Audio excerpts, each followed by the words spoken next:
What I do is inconsequential. Why I do what I do is I get to shorten people's journeys every day. What I love about our hospitality industry is that it's our mission to make people feel cared for while on their journeys. Together, we'll explore what hospitality means in the built environment, in business, and in our daily lives. I'm Dan Ryan, and this is Defining Hospitality. All right, hello everyone.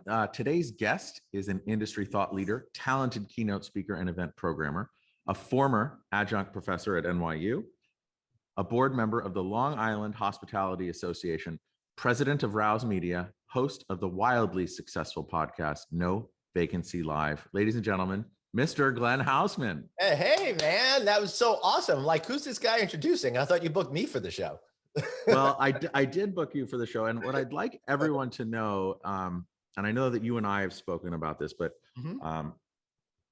there was a BDNY trade show many years ago, obviously in New York, where I organized a panel on reinventing the hotel lobby. And it was the first moderated discussion I've ever done. And when they said, yeah, that sounds great, then the first person I called was you. Yeah. Because I've seen you doing all of this for so long, and you're such an important voice in our industry. And like, how did you get to the point where you were the first person I wanted to call? I have no idea. A lot of poor decisions on your end, I would say. I don't know, man. I mean, if let me think about how long ago I started with the speaking thing. It's got to be 15 years at this point, I would reckon. And I was kind of at a crossroads of my career, right? And I was very keen to the fact that at that time, the internet was really just becoming a thing. I mean, it was part of our lives, but it wasn't our lives and how we interact with absolutely everything. And I was working in more of the print kind of world. And I knew that I was going to bump up against the ceiling if I couldn't become more visible and become more of an individual as opposed to a byline that nobody really reads anyway. And it's also a great way to get to know industry people. So I started to force myself to go out there and participate in panels. And if you want to focus on how I learned on stuff, I pretty much just watched what everybody was doing, and with the exception of a few people, did the exact opposite of that. So just kind of like getting out there, doing, and trying to get confidence in it. And I guess eventually I just kind of got the confidence, and that started to make me feel unstoppable, Well, I love that unstoppable energy and that feeling that you're on your path and you're doing your thing. I got to tell you, like, before I made that phone call to you, because like I didn't know what to do and you came top of mind, I was a little nervous. I was like, why is he going to help me? Like, what made you decide to like coach me? I don't even think it was necessarily about you. It's just, I'm really all about putting positive energy out to the universe. If I could help people with what I can do, then that's really just good for everybody, and sending out positivity in the universe. And, I'm not a God guy, but I'm definitely in a universe, it works in interesting ways kind of guy. And I know that the more you put out there that's positive, the more positive comes your way. So I try really hard to lead my life in that way. So if I could help you, well, then maybe there's a chance that someone's going to help me. So I guess at the end of the day, I'm just really super selfish, which is why I helped you. Oh, good. So filling up that karma pool that's out there. Totally, man. Because that's really what it's all about. We're all in this together, and we kind of got to help each other in any way that we can, because it goes back to that cliche, pay it forward and all of that kind of stuff. If we can all help each other be successful, we're all going to be successful. It's as simple as that. The idea that we're all in this together, like that just jumped out of the screen at me as you said that, because I look at just the past year and a half since this pandemic started, and we're in it, and now we're kind of coming out of it. But I think for our industry in particular, all being in it together was never more present than this past year and a half. And we really all banded together. Right. And you were a real voice through that, and just like stability, like every day you were always there. It was like a constant safe outlet. Right. How did you see that as far as your experience of everyone coming together through this? Two things. It was just so important for us all to try to get together and figure it out. And I was so blessed that coincidentally, just a few months before the pandemic hit, I got access to LinkedIn Live as part of a trial program, right? So I was in there right away. So when this crisis happened, I was able to just start speaking to my industry friends. And fortunately, I've been around long enough that I knew some people that had good titles that happened to be willing to want to talk. And it's not what I did, it's what all of those people did. Every day, a different individual or individuals would come on and reveal themselves and be totally honest with me, with themselves, with the audience in a way that I've never seen in my 25 plus years in this business. All of those things that we were guarded about all washed away. And suddenly everybody was extremely open and generous and trying to figure it out together. And I'm so happy that I was in the right place at the right time, that everybody kind of rallied around what we were doing, myself and of course my co-host Anthony Melchiori on No Vacancy Live, and just continued to do that day after day after day. It turned into month after month. And now we've been doing the live show for something like 18 months. In fact, as we're recording this today, Dan, I did episode 487 of No Vacancy Live. So I'm just a couple of weeks away from 500 shows. Can you believe that? Wow. I can, because you are so committed to just that calendar and pumping it out and connecting all of us. And I love, and actually this will probably lead into, my big question of how do you define hospitality? But I love the idea of just being open and how everyone was open and vulnerable, because really, if we don't open up and share what's going on, how do we really move the ball forward, and how do we advance this idea of hospitality? So how do you, Glenn, define hospitality? I think it's about that whole notion of giving without anything in expectation for return. So hopefully that's the way I live my life, and that's how we should be living this business. Of course we can't all necessarily live that way every single day, but true hospitality, really, from what I've seen from all of the amazing professionals around me, is that incredible spirit of giving. And I've been at the receiving end of so much beauty of giving and stuff like that without any expectations in return. So it's just amazing how open people's hearts are, and the desire to please others which is such an incredible thing about this business. And Dan, I came from another opposite kind of world. Back in the 1990s, as I was starting my career in hospitality, my buddy happened to be an extremely successful music video editor. He was like the guy cutting every single hip hop video you would see on MTV and BET and all of those networks. And I went with him to go kind of run the business side of it for him as I was building my writing career, right? And every single person I met in that Hollywood music kind of universe, and I met a lot of people, 99% of them were not people that I want to have anything to do with in my life. Nasty, negative, not the right type of human beings. In hospitality, it's completely flipped on its head. Nearly everybody is universally amazing and open and terrific. And geez, I can literally count on less than one hand how many people that I have something negative to say, truly negative to say in this business. It's absolutely incredible.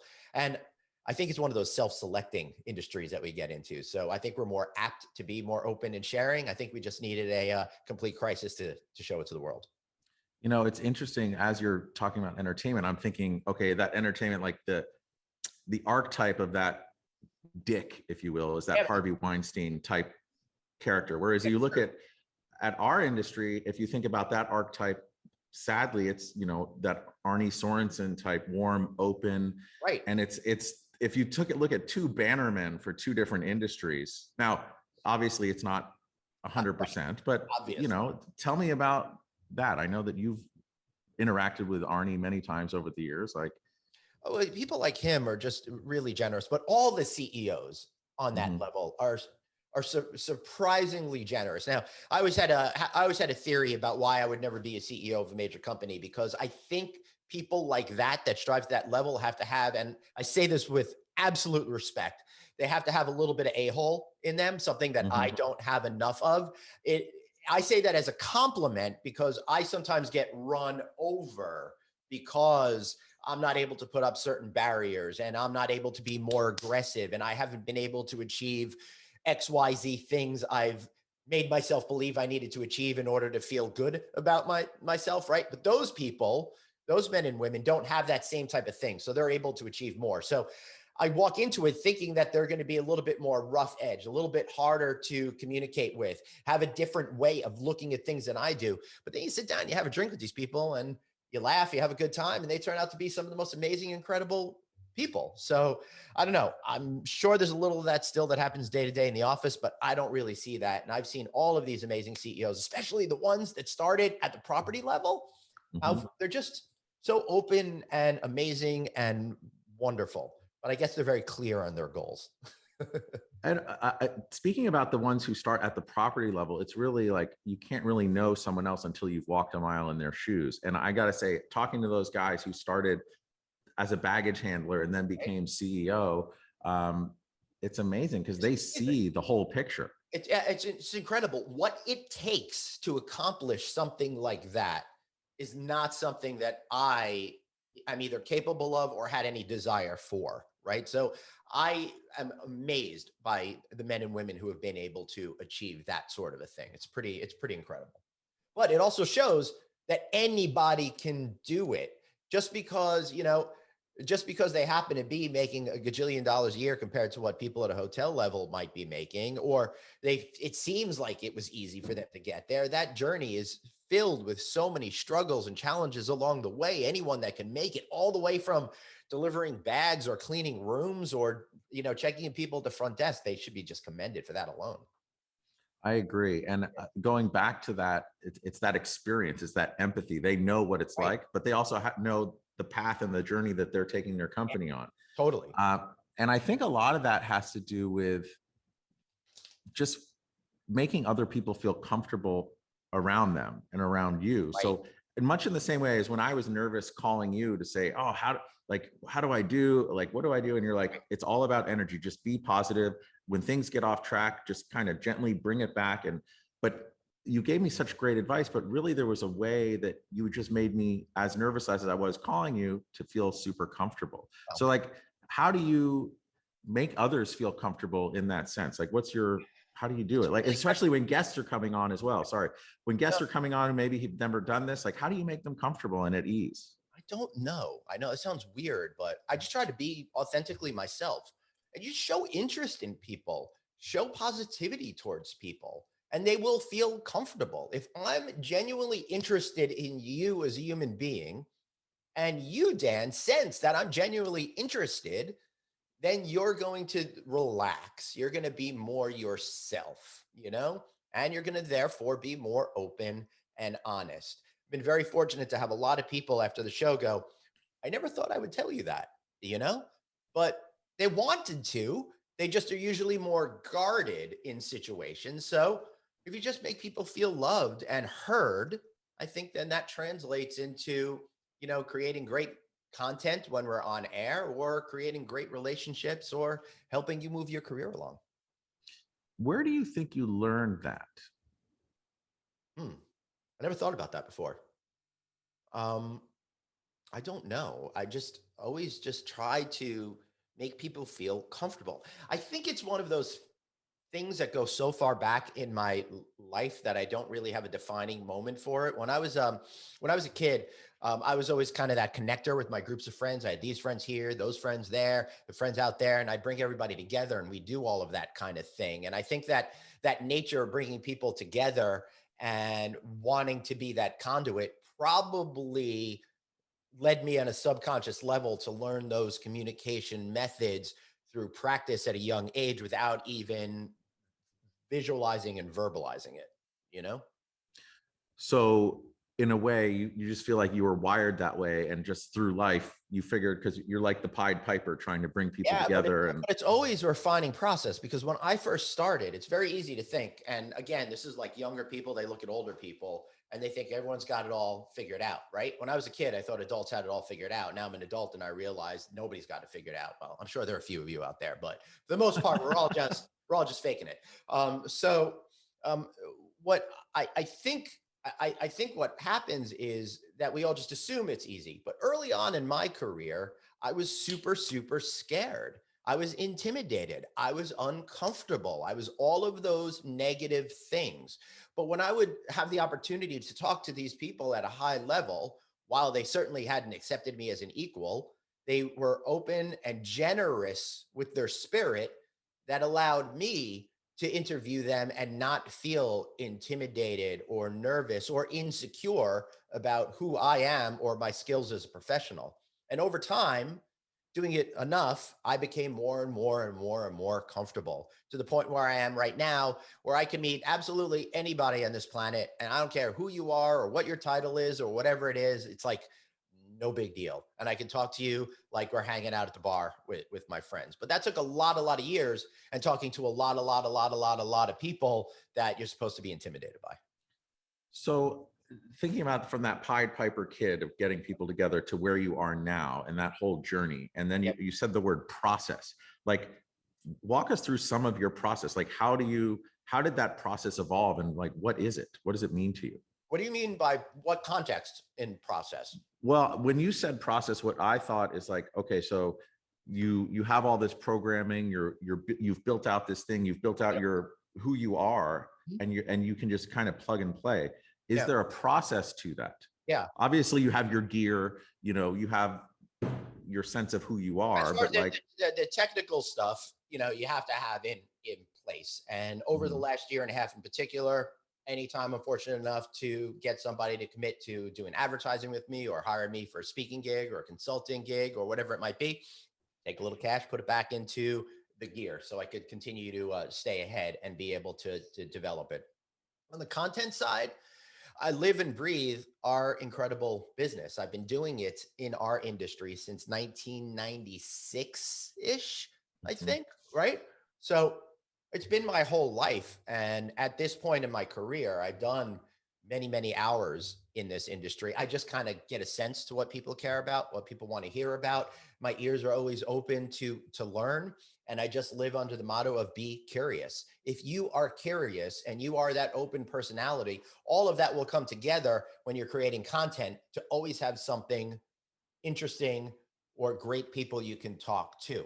I couldn't have done No Vacancy live in the format that I'm doing it now 15 years ago, not because the internet wasn't the way it was and we couldn't stream the way we do, but because I didn't have all of those relationships in place where I could call innumerable people to come on my show, or even better, all of those people were coming to me for a lot of it over the last year. And that couldn't have happened without putting in the hours, putting in the days, the weeks, the months, the years on the road, the years at the cocktail parties, all of that kind of stuff. So by now, at this point in my career, I really don't think about it. It really all just comes together. Honestly, we don't spend a lot of time preparing. I've got an incredible producer. I've got an incredible intern. They do prep calls with all of our guests. We try to figure out what they're passionate about, but we just kind of hit the go live button and roll for the most part. And so like it's almost like you have your 10,000 hours in, you've figured it out. That's your jam. I figured it out. It's my jam, but I'm always learning at the same time, because if I'm not better tomorrow than I am today, then I'm doing myself as a human being a disservice.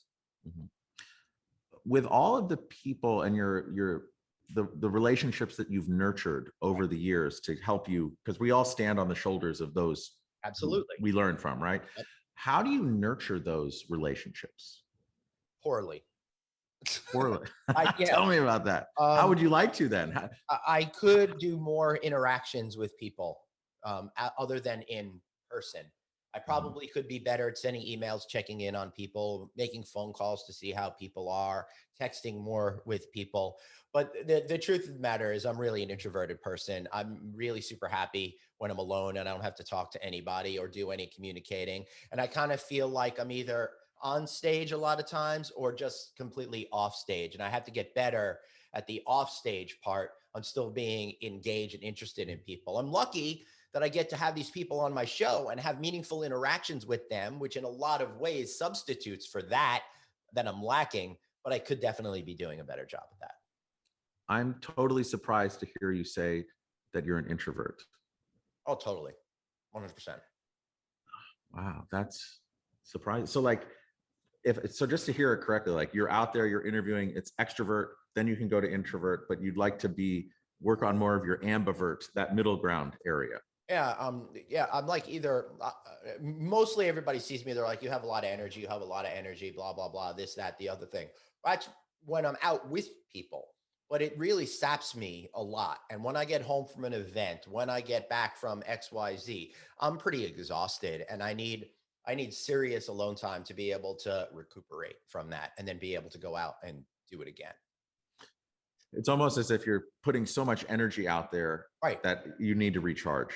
Yeah, it's very depleting, but I'm also very bad at doing that. I don't know how to stop. I'm good at taking care of myself and going and doing fun things and that sort of thing, but I'm not good at just sitting on the couch for an afternoon and kind of resting, right? I either have to be going crazy with business, or, I'm chasing the next concert on a beach, or, whatever it might be. Mm. Um, so thinking about that recharging, because a lot of hospitality also is about like people who are coming in, they get recharged, or they feel energized by an experience of hospitality. What's your best experience of hospitality?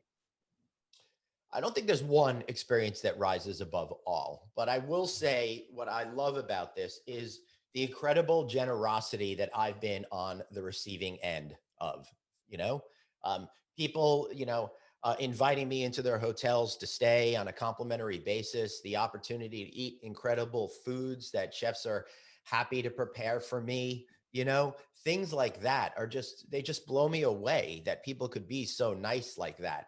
To get to a hotel and then go see the room and see that they upgraded it, or maybe they give me this bottle of of alcohol that I like, or whatever it might be. Sometimes it's all of those things and then some more at once. It's really just amazing. I feel so blessed.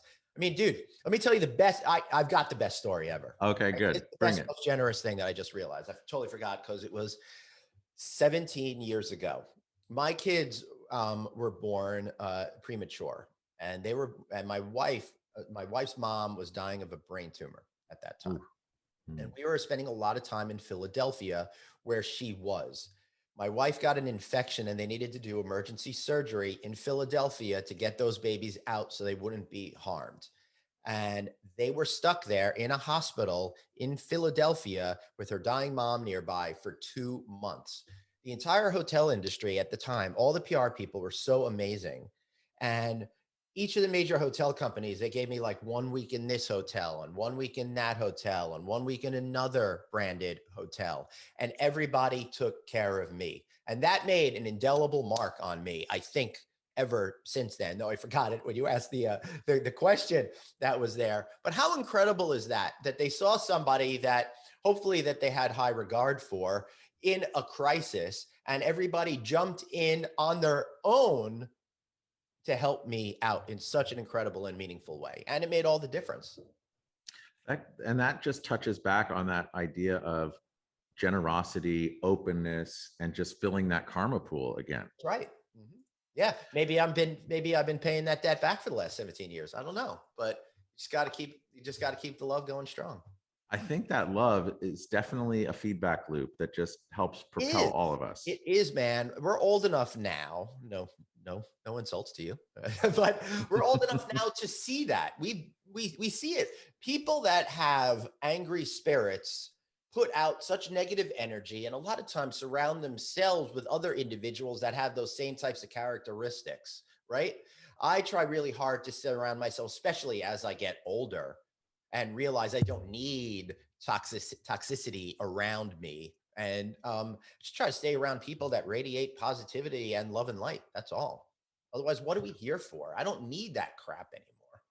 But it also goes back to that like stereotype of entertainment or Hollywood versus hospitality, right? Because there's that toxicity that doesn't exist everywhere, but it's there. Definitely understand. It is a generalization, but yeah. And then in hospitality, it's all about like serving others without expecting right. something in return, which goes back to how you define it. Mm-hmm. So wow. I mean, for all of them to band together to support you and lift you up is just amazing, really inspirational and amazing. So on the flip side of that, like, do you have a worst experience that you could share? Yeah. I've had a number of experiences where I stay in hotels and it's been an absolutely horrible experience. And they just pretend like nothing is wrong and ignore me and shut me down and all of that kind of stuff.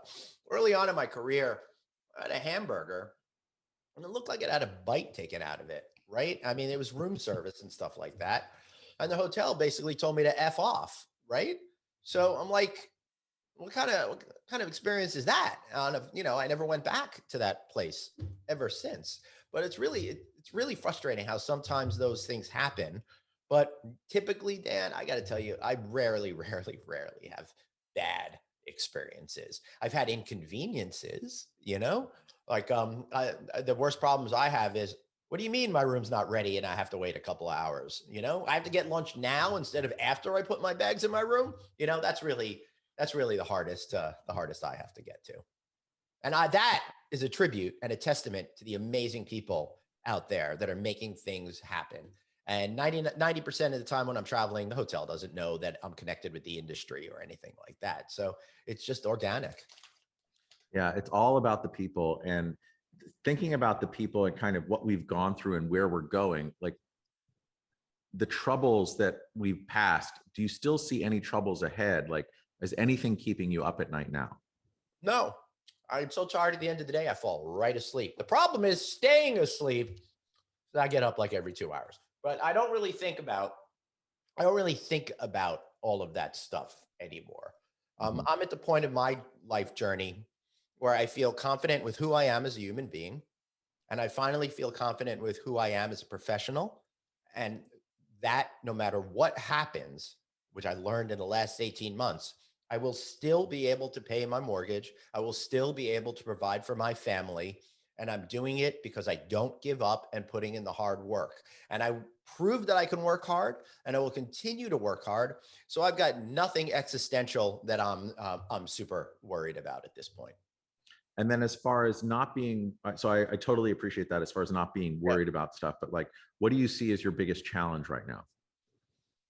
My biggest challenge is to leverage opportunity that the universe has given me throughout this crisis to get me to the next level that I perceive that I want to be at. I Okay. really And then, need I really need to get a lot more of those good speaking gigs in front of large audiences. I really need to continue to do a few other projects that are going to yield results over the long term. I need to you know focus on staying ahead with the type of content that I deliver and the methodology with how it's being delivered in order to continue to innovate instead of being caught behind. And I helped participate in this book called The Adapters over this last year. So if I'm not adapting and innovating, well, nobody's going to believe in any of the philosophies we espouse, and they certainly won't hire me to host their next event to speak about that topic. totally. So, and tell us about the adapters. It's a project that I did with Seán Worker. He's a former hotel industry CEO that worked his way up from a much more modest level to a CEO of a major company. We during COVID, pre-COVID, we were talking about this for a number of years, and we actually started it ahead of time. And then COVID happened. We started capturing all these crazy interviews as it was happening. And we weave in all of those stories, more than 20 interviews with some of the top people in hospitality, with the methodology behind adapting and innovating, how to get into that mindset, and believe it or not, mathematical formulas and stuff that are all about that. It's got great things. It's got work zones, workbook areas, scribble zones, and all of that kind of stuff to make it something that lives and breathes. Plus, no other book has ever done this before. Now we've got QR codes in there. So you hit the QR code with your phone and you could watch full extended interviews, short interviews, and all of this content that we keep putting out every single week at theadapters.net. It's really cool. Oh, cool. Adapters.net. Okay. Theadapters.net. Theadapters.net. But I can't make the A upside down like it is in your graphic. No, I mean, you could try. I mean, I've been working with Logitech to create a new keyboard with that letter, but they're still not answering my phone calls. I don't know why. I wonder why. They're probably trying to find chips that they can put into things right now. So I like the fact that you feel very comfortable and not too many challenges. I think it's more of like dial turning a little bit, right? I have to challenge myself. Yeah. No, I know I can deal with the exterior challenges. I have to continue to deal with the interior challenges Mhm. that I deal with, because I still perceive myself as really, really lazy guy who doesn't get anything done. And I got to keep that beast at bay. See, it's so funny, these stories and patterns that I find that we all tell ourselves about ourselves, Yeah. where we are our own worst enemies. Oh yeah, man. But Because to I'm hear you say that you think you're lazy, I'm like, how the fuck can that be? Like, you are out because there. when I was 20, I slept till 2 p.m. I didn't want to get a job. I was lazy. I couldn't get my act together to get one resume done in a day, let alone achieve anything of note. So I still perceive myself as that not yet fully formed human being, no matter how hard I try to put that out of my head. But maybe it motivates me. I don't know. Maybe if I didn't torture myself with that, maybe I would really revert back, even though I know I won't really revert back. But yet I still believe somehow fundamentally I will. I don't know. Very complicated. It is complicated. And Right? again, like, where you say that journey inward is the most powerful thing. And like, it's the journey inward. There's all these external things, but it's really if we can unlock ourselves, which I've heard you say, that you're comfortable with yourself, you found yourself, you are living your authentic life. That's And right. maybe and I'm sure, not maybe, I'm sure that's what's driving you forward. I don't know. Maybe I just, yeah, again, I mean, just, I think if everyone was to take away from anything from this, right? You got to be yourself. You got to put out positive energy. You've got to always push harder than the next guy. You do a little bit more and just, vibrate love and light, man. It's not all that complicated. Yet as human beings, we make it so much more complicated than it needs to be. Oh, so crazy. So it's really, yeah, we have to set the gear shift to the high gear of our Yes, souls. we do. Listen, I desperately need to run like an antelope out of control. And if I do not, I'm going to go crazy. See, oh, I'm so glad we could bring Phish into this.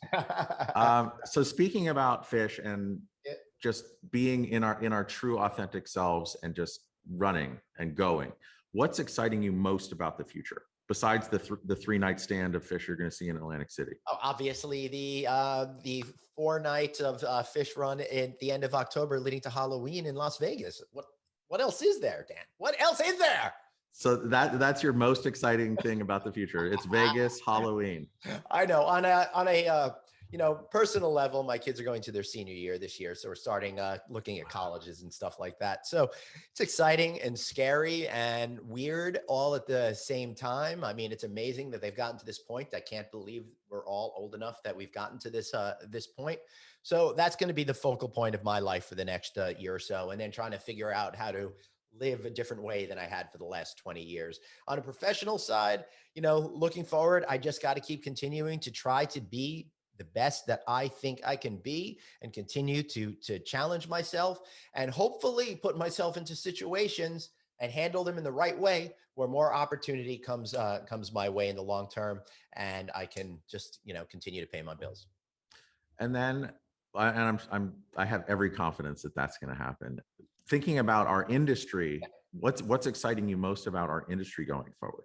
But what's exciting the most now, and I hope is not going to disappoint me a year from now, is that sense that we have all hit that great reset button. Nothing is sacrosanct anymore. And those of you who watch No Vacancy Live, you've heard me talk a lot about this often because it's true. All the rules that we thought we had to engage in, they're all gone. And you can reinvent everything. Hilton, they just took away daily housekeeping at a lot of their brands. And sure, some people are going to complain about it, but they'll move forward, right? Um, and Disney, they've started with reservation systems and they're raising prices and stuff like that. They're rethinking their entire business model and how they're doing things because they know the great reset button was hit. So all of these companies are doing different things and experimenting and taking chances right now. And now it's your turn out there to take that chance, make that leap of faith, challenge yourself more than ever as a professional and through the business decisions that are being made, because we're never, I hope never, ever going to have another opportunity like this in our lives. So if you don't make the most of this, gosh, you've really missed out on the biggest potential gift that we've all been given to come out of one of the most difficult situations we've ever had. Yeah, this great reset is definitely like a clean slate, a Right. blank whiteboard. It's ultimate creativity as we go forward. It is. One of the things you said earlier, it was like you've gotten very good at coming up with content around what people want to hear. So staying in the future thing, like what do people want to hear about in the next Well, 6 months? let me refine that. It's not only what they want to hear, it's what they need to hear as well, but might not realize it. And I think really that nugget right there is kind of the cornerstone of everything that I do every day. I do need to reinforce, but that's not necessarily what my job is. My job is to try to be a thought leader and get people to start understanding where I think we can all be, and then be a cheerleader and an instigator to get everybody to come to that. Right. So looking for the future, we talk an awful lot on No Vacancy Live about how there's an acceleration of all the trends that were in the marketplace, and people are going to be making the right decisions to follow those trends that were there, or in my opinion, erroneous decisions by thinking somehow fundamental behavior in humanity has changed in such a way that they're going to make decisions that I think are going to be proven bad in a year or so. I know, again, guys, that's a super generalization, but I think you understand what I'm talking about. So accelerating in trends, utilizing that technology to figure out some of the unintended consequences we had regarding the labor issue, for example. I think we're going to really see automation in the next 5, 10 years have a real significant, meaningful impact on the hotel stay experience and what it costs hoteliers to operate hotels. That is, I think, the number one thing. Number two, you could also use technology in a different way to really truly, I hope, understand your guests. My entire career, Dan, I've been told that we're collecting all this information and it's going to turn into a miracle. I'm still not seeing that. So that's really where a real opportunity is. If I have to get one more email about an incredible ski vacation I can take, I'm gonna freak out. I haven't skied since the 1990s. It's if I did that, I would hit a tree. I'd be in a situation I'm never skiing again. Why don't they know that? Why don't they know that I like that? I'd much rather do water sports and stuff like that. I've done them at your resorts. I've never played golf. I've never gone skiing. Why do you think I want to ski? I don't So get it. that's a super interesting puzzle. And Yeah, because earlier you said that when you talk about like what hospitality means to you, it's knowing what that bottle of alcohol is that you really like and it right, shows up there. Or so it's like, okay, you have that really super personal thing right. But they versus can't, these golf or skiing emails. right. Like how do you see technology bridging the gap on That's that? the tough And thing. This is an issue that I was talking about back. You had mentioned that as an adjunct professor at NYU, and I taught consumer behavior and hospitality. And these are the issues that we would talk about over there. So trying to bring that all together is really super tough. But I call it mass customization, the whole notion of creating individualized experiences for the masses of people. What I experience is because I'm fortunate enough to have great relationships and connections with high title level individuals. That's more of a one-on-one personal experience. So there's an opportunity for technology based on the CRM, should the human beings put in the right information, to be able to theoretically kick out the right answers at the right times to create that right experience. So I think we'll get there. But I think we have to not overcome technological issues, but we also have to overcome training and the human issues where people may not want to do all that data entry when they learn little things about people. yeah, it brings into this idea of that movie, The Social Dilemma, where social media is based on how long you're looking at something. They've really we become like these marionettes, right? They're Right. feeding us what we want, which I guess is cool. Like I don't want to see a golf vacation thing, but I would like someone to know what that bottle of alcohol or water or whatever is in my room, you know? Well, that's building a level of trust between you and a brand. And some of the social media sites, I don't think have built that level of trust. I would argue that they've gone much further than they should have. And they're starting to alienate us. And I think that people are finally starting to catch on for that. So hopefully that will change. On the other side, on the hospitality side, I think that we're not there yet. I mean, literally you and me, not us collectively, are probably more likely to give some more of that personal information because we know it will reward us in the long term. But Mhm. a lot of times hotel brands, they'll go to the trouble of pick out what types of pillows you want, and then they don't follow through with that stuff. So what's the point? You're wasting my time. You're wasting your time. You're creating a scenario of potential negativity. It would have been better just to do nothing. Totally agree. So switching back now over more to you as Glenn. Uh-oh. When you're traveling and you're traveling a lot, what kind of food do you crave the most when you get homesick?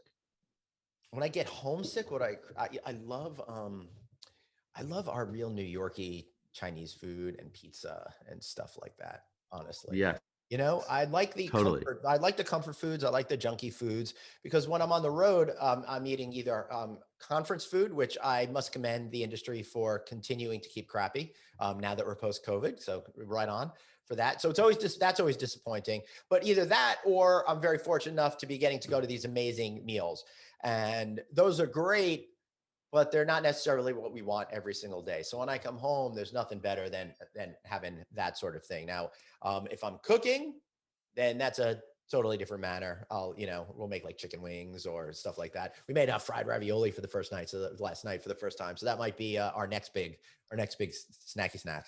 I got to push back on the conference food one. You were so gracious to invite me down to the Hunter conference, and I thank you, thank you, thank you. But the food they had there as they were passing it around, I was surprised how good it was. Yeah, that was all right. Yeah, You just all thought it right. was okay? I don't know. May Listen, it could be me. I've never claimed to be anything but spoiled. And when it comes to the way that I eat, that's one of my super, super weird points about me is my relationship with food. How weird.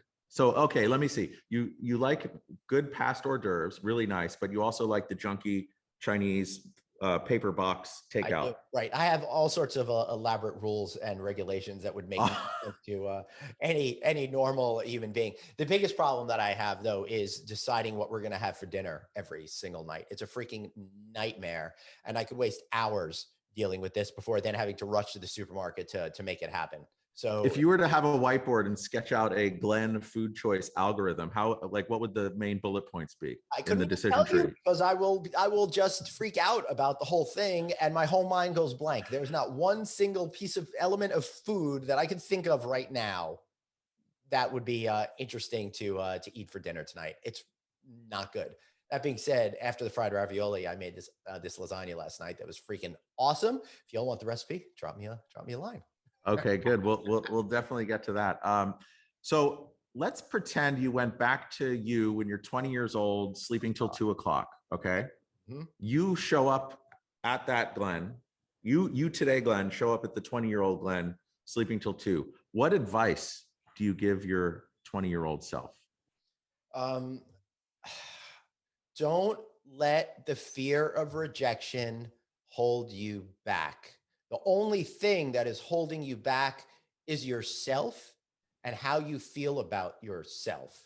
If you can go out there and get yourself into uncomfortable situations, you will do fine.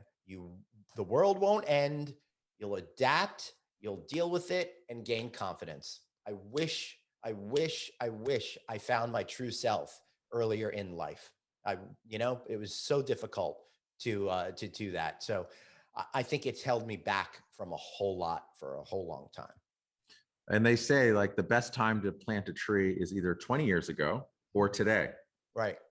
So regret aside, I feel like you're on this path. Yeah, man. But Yep. I do like that question because it is the journey shortener. Like Mhm. we all love our journeys, but I hopefully someone will hear what you just said and it will shorten their journey. I missed out on so many opportunities, man, because I was scared, you Mhm. know, and it's really a shame. Early on, and this is going back to 1995 ish. I was in that entertainment world, and people are like, MTV is doing VJ tryouts. You should really do that. You should really do that. That's Looking back now, that's so me. That or a game show or something like that would have been so me. But I was scared to do it, and I missed out on a potential opportunity out there. Now, I'm not saying I would have gotten a VJ job and I would have done any good at it, but No, I prevented myself from taking a chance at a potential opportunity. And I must have done that innumerable times in my lives. And I wonder how many other people have done that innumerable times in our lives. And if we just didn't do that, where would we wind up? You could have gotten Jon Stewart's job on Remote Control. Dude. That was what's his face?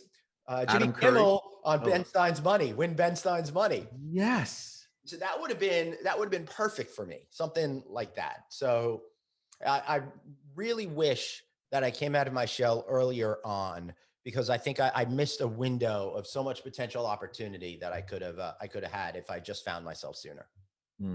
Well, I feel like we all missed a window. I know you're really passionate about seeing live music. And I feel like we all, this past 18 months, for those of us who love live music, has really been an empty part in all of us. Right. So like, how are you looking to make that up? I know you mentioned a couple, but like over the next 6, how are you going to make up for that lost time and lost experience? Well, I don't think you can. The best that you can do is just try to have as many as you can going forward. But I've always lived my life that way. I've always lived under the pretext that when my kids put me in a nursing home, I want to be able to sit out there on the rocking chair, and if I could remember them, share all of the great experiences I had. That fundamentally is what it comes down to. Going out there, having those experiences, sharing the love, being with your family when possible, and giving it your all. Everything else is just a means to that end. And if we don't take care of ourselves by doing the things and the experiences that we want, then I think we're really robbing ourselves at what the whole point of this life is. Man, I created a whole career based on going to have experiences and doing things because of that particular ethos. It's no surprise I got into the hospitality industry after leaving the horrible world of entertainment and music, because I saw the experiences that people were having, the celebrities were having in the hotels that I was interviewing them at. And I saw the possibility of things that you could do in life, and to be able to do all these cool things and go to all these great places and not have to necessarily spend your money to do them. Well, I feel like I'm a huge winner in life, regardless of how my career goes. Onto the live music front and being on that rocking chair and thinking about your best experience. What's your best live music experience? Best live music experience was a Phish show, and it was December of 1999. And my buddies and I rented a Winnebago, and we drove down to an area called the Big Cypress Indian Reservation in the middle of Florida, where Phish was holding a concert. It turned out to be the largest outdoor concert in North America. Something like 80,000 people showed up, and they played a show on the 30th, a 2.5 hour sets. And on the 31st, they played a 2-hour set in the afternoon. And they said, hey, everybody, come on back at midnight. So we all took our naps, and, you know, we all prepared things that we need to prepare, because this is the millennium. The world is coming to an end at, December 31st, 1999. Who knew what was going to happen, right? All the computers were going to fail us. The world was going to completely Y2K. Right, Y2K. So we're all here at this thing. We're all ready to party. We go down 11:30. The band comes out. They go. They hit that first note at like 11:45 and didn't stop playing until the sun came up at like 6:45 in the morning. What a great party that was. What a great musical experience that was. What a transformational experience was for us and our 80,000 good friends that were over there. Absolutely incredible. I don't think anything could beat that experience. And how did you sleep and recover and recharge in the RV after that? We ditched the RV and they took a flight home. I bet. Yeah, that must have been so exhausting and amazing. I've listened to that show. So yeah. Wow.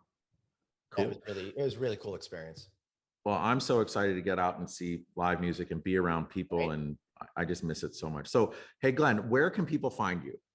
You can find me maybe at the Brooklyn Bowl in Las Vegas, because they got a lot of great concerts over there. And I'll tell you guys, next time you're in Las Vegas, still do yourself a favor, catch a live show. It's nothing more fun. I can't wait to come into that Phish show on October 31st in Halloween costume, going down the strip. That's going to be a great time. But if you don't find me there, you can find me, Glenn, at No Vacancy News. Of course, we do No Vacancy live daily at noon Eastern time, Mondays through Thursdays. On Friday nights, we do things a little bit differently. Me and this awesome dude, Craig Sullivan, we do a show called Friday Night Audit. We have a great guest on. We have lots of cocktails. and just laugh. It's all comedy, no serious business. The business of having fun is what we like to do. And go check out novacancynews.com, where we keep all of our stories and all of our videos and all of that kind of good stuff, man. Awesome. Hey, Glenn, thank you so much for your time. Everyone, thank you for listening. But Yeah, Glenn, if you made it this far, congratulations. No one in my family has ever made it this far talking to me. So congratulations to you guys. I love it. Well, Glenn, thank you so much. And thank you to everyone. I hope that this chat with Glenn helped evolve your understanding of hospitality and how you make other feel comfortable. And I hope you learned something. And if you did, please be sure to pass it along. And thank you. We'll be seeing you next time.